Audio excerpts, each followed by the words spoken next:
Bungie and Activision have revealed the first box art for Destiny. The image appears to contain several gun-toting characters below the ominous sphere known as the Traveler.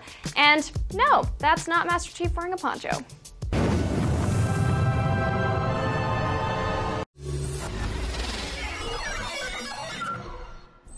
Games are getting bigger these days, and I don't just mean the size of GTA's Los Santos. It appears that just one PS4 launch game could be 50 whole gigabytes to install on the PS4's hard drive.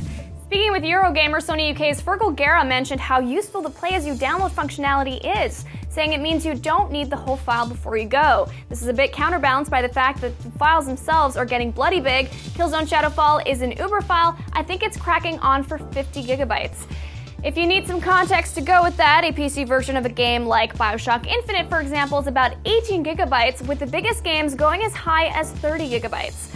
It looks like PS4 owners will be making the most of their 500 gigabyte built-in storage.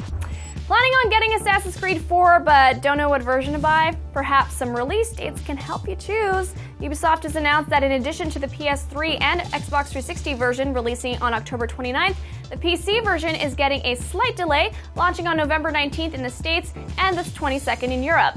European Wii U owners will also have to wait until the 22nd, but US owners will be able to get the game at the same time as the 360 and PS3 owners. And if you want some more info on Assassin's Creed 4, check out our interview with creative director Ashraf Ismail on today's Up at Noon. Has Valve's announcement of the Steam controller filled you with questions? Wonder what it's like to hold it in your hands and play on it?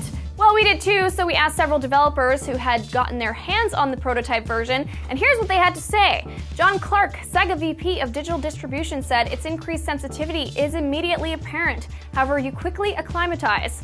That means you get used to it. Jamie Chang, Clay Entertainment founder, didn't get to play with it, but an associate did, saying he told us the controller haptic feedback was uncanny, and that using the trackpad really did feel like pressing buttons. Ichiro Lambe, Daijoban Game Studios lead, was very keen on the controller's haptic feedback, saying, "When inert, the touchpads feel mostly smooth, but during gameplay, the touch feedback gives them texture."